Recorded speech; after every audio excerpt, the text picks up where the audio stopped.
Yellow सार दं yellow सार सिंगार नामा माबे सिंगार औ नैलाय मा होनो औ गलाखा सिखोदो नैलाय hello guys welcome back to my another blog आज तो 15 अगस्त है जय हिंद गाइस हैप्पी इंडिपेंडेंस डे जो इसलिए आज आ रही मैंने बडोलैंड हेवी स्टेशन में जो उदलगुड़ी में तो थोड़ा सा पार्टी करने में आया था। यहाँ पर हमारा दोस्त लोग है जो यहाँ पर है जो यहाँ पर बना रहा था जो कुछ और यहाँ पर लोकेशन चेंज किया था माने लोगोफोरजों बय माबा मोनसे जानो नागिरदोंमोन लोकेशनखौ एसे चेन्ज खालामो आरोना बाराबो माने बोथोरा एसे गाज्रि सानजानिफ्राय बोथोरा एसे माने जोमै साग्लोबजोब्बाय बारबो बारबाय थारमाने लोकेशनखौ चेन्ज खालामबाय ओरैजाय आदा सासे दं आदा मानि होनोमोनलाय आं हरसिंगानि ना दा माने राइड खालामफादों ओमफ्राय जानाय लोंनाय एसे गाज्रि जाबाय आरोना बोथोरा जोबोद गाज्रि ना बोथोरा गाज्रि जाबाय लोकेशन चेन्ज खालामनांबाय दा ओरै थांलायनोसै आरो लोकेशन चेंज करने वाला है ना इसलिए ओके मैंने मुझे अच्छा नहीं है इसलिए जो ये भी पाया है बुरजा खंडा देसे बोथोरनि थाखाय बोथोरा माने जगह दाबथा सोलाय जाबाय ना फुलबाड़ी भी जाया था और चेंज किया था ना चलो कोई बात नहीं लोकेशन चेंज किया था इसलिए थोड़ा मतलब अलग पे जाना पड़ेगा अलग जगह में इसलिए ओके गाइस अभी आप लोगों को पास करेगा बोथोरा ओरैबायदि गाज्रि नायदों ओमफ्राय ओरैजाय पिकनिक जाग्राफ्रा ओइ जसबा 15 आगस्टनि मा होनदों बहाय दिनाव बिराद माबा असान्तिसो जाना दङ असान्ति जाना दं बिसोर खाना जागाफ्रामबो बेबायदि जायो ओरैबायदि दानसो जोबगोन आं नोंसोरखौ नायना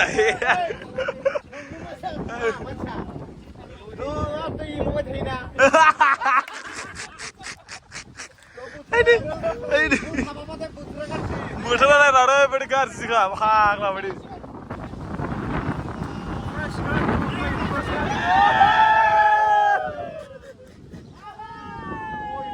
गाज्रिखाबाय माने बेदराबो मोनहांबो मोनाखै आरोना माने 15 माने इन्डिपेन्डेन्स डे ना मा होनो गैला सेस आरोना बोथोरानो अखा हानांगौबा अखा हाहां जाखाबाय अखा हानांगौबा माफ्रि एल' बावगोन देलाय गैला माखौ जाबाव बेदरा रद'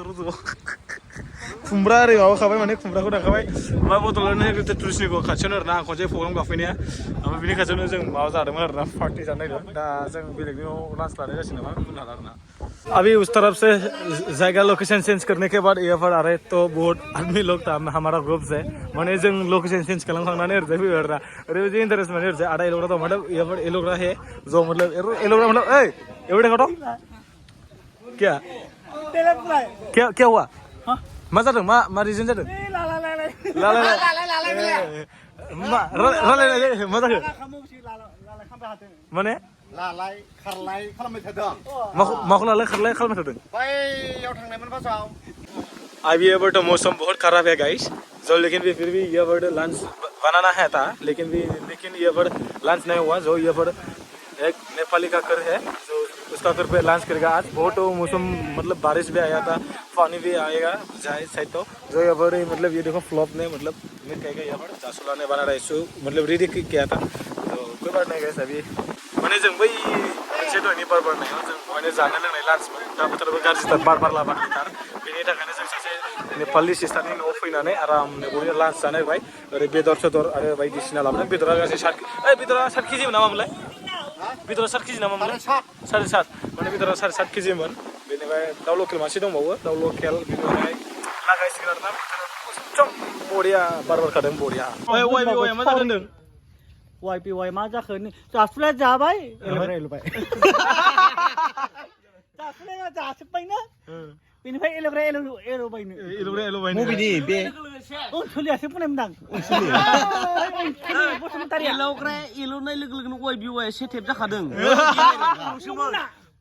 एल' आंदोंसोमोन जासुलायानो जाजोब्बायनो माथो आरोलाय आरो नों एल'ना होबाय जेब्ला जासुलाया जाखागोनखा ओहो बेनिखायनो जासुला मानसिखा और यहाँ पर लंच करने वाला है और ये मीट ये देखो गाइस कैसे बनाया जा रहा है और यहाँ पर खाने के लिए रेडी जासलाबे खायगोन ना hey laga wipe betor meat is matak mai bhai hinjau ni siaw thagra hey ada dai ra thei am kemana hinjau ni siaw thagra na ada de hinjau de order na nongne uno na wei बांसिनसो दा खालामो नोंलाय हिनजावनि फंसे खोथा बाराब्रा नंखायनांगौ नों आच्छा मानो जानांसिगोन आरो आसलते नों अमा आदा दे गरसे बेदरखौ गरसे जागोन र' जायोब्रा आंनो टेस्ट खालामदो बेदरा मा जादों ओइ माइसि बोरैबालै बेदरा सिमे माखौ जाबाय नालाय आबे हेबि ना बेदरखौ दस जाब्रा दे हा गोरालै बियो गोरा बेदरनि खुमब्रा गोरानो एलौरा ओइ जादो अके गावबाव कन्टेन्स थालागासिनो नामा मुथु इधर देख ना खाएगा नहीं खाएगा आ जाओ ना खाना बैठेगा अरे देखा जाएगा बाद में अच्छा मैयानिफ्रायनो जायो दोङो जोंहा मैयानिफ्रायनो जायाखैनो मानो दिनै जानो होननानै आया मानो ओइ गुस्थिनाय गैया आयौ नेपालनि गुरखा माबाया नोङा दे जायाखै get out ओइ get out बोरैबा खा नै बेदरा अभी बाय लान्च करने वाला है ना सासे पियास दानना होग्रा ओमफ्राय ओरै जाग्राफ्रा नायदो माबोरै जागासिनो नामा ओमफ्राय बे बेदरखौ दस लायदा जाखावदो दे वा गोथाव जायोलै बे मस्त गोथाव जायो ओमफ्राय ओरैजाय जाख्लायसै लागायगासिनो आच्छा ओमफ्राय ओरैजाय एलौग्रा सार दं जागासिनो माबायदि जादों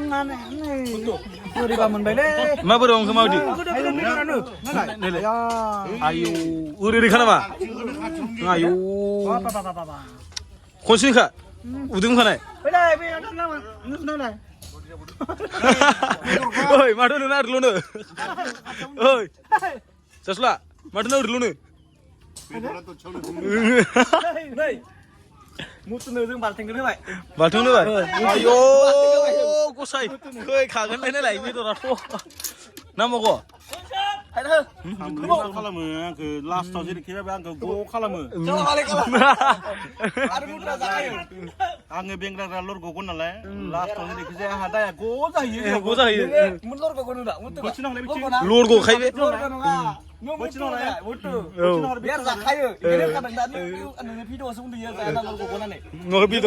बेदरा सानना नायरा बिनानो बांसिन दंखायो बे साननानै बिनाव बांसिन एक दुइ तिन सारि ओइ सयथासो दं नायदो होमबा जों बिखा अयनाय खालामखाया बियार जाखायो जों जानो हायो ना मिथिखानो सोलिदों नामा बिसोर नायदो बिसोरनि थुरस्राव गैया ओमफ्राय बिनाव दंलाय सालते सालना अभी फिलहाल सेकंड टाइम है गाइस 2 इयर्स के बाद आ रही है बोडोलैंड एग्जीबिट टूरिस्ट नेगरो में मैंने प्रोग्राम करने आया था आगे तो यहाँ पर हो गया ना और आज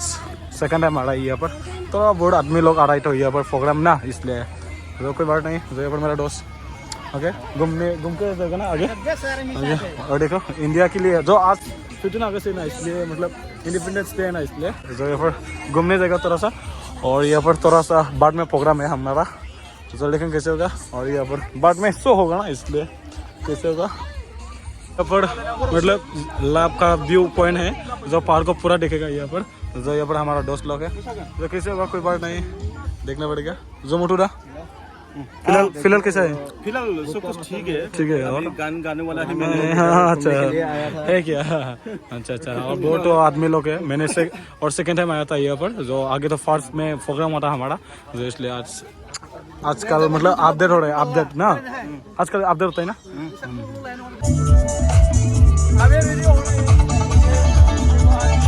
रेडी ना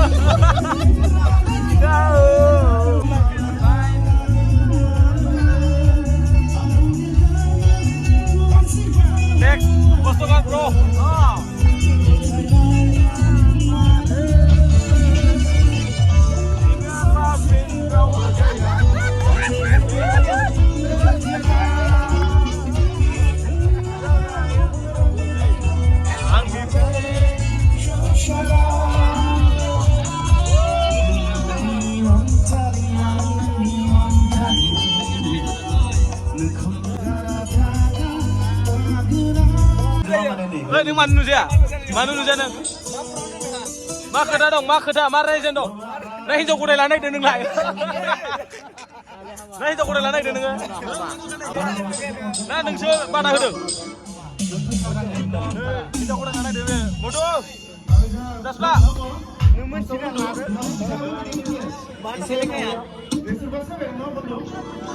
जायफ्राव दं फिलिंस मा जि मोनदों मोजां नोंलाय दा मोजां बेल' बेल' मोखां देखाया हिन्जाव गदाय लानो नागिरदों फाग्लाया ओंखायनो मोखां देखाया ओमफ्राय दा बर'खौनो खस्थ'आ थांबाय जोंहा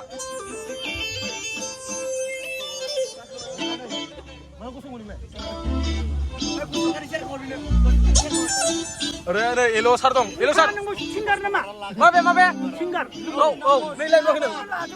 अ गलाखा सिखोनो नैलाय आङो हारिनि हारिमु आदसा फाग्ला नुवाखै नोङो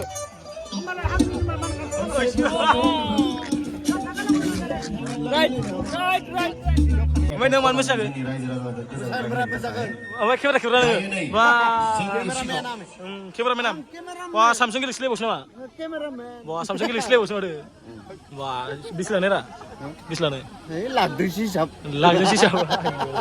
दायो नै खस्थ' हरगोन खस्थ' जोंनि सिगाङाव जोंजों हांख्रायनानै लिंहरजानाय जोंनि बड'लेण्ड हालामनि मुंदांखा मेथाइ खनगिरि जाखांफुनाय सेंग्रा बिथांनि मुङानो जाबाय कस्तकर माय फ्रेन्ड बिथाङा जोंना कस्तकर फ्रेन्डआ खननानै डांस करेगा ना भाई नहीं अभी करने वाला मेरा दोस्त है ना मतलब हम लोग का दोस्त है जो कस्तकर बोरो ना तेरा क्या नाम था कस्तकर का के मतलब कस्तकर के मतलब टाइटल भागला के मतलब टाइटल को पूछ के के कस्तकर दैमारि बिथांखौ के सिगाङाव फैनो थाखाय हांख्रायबाय आरो बिथांखौ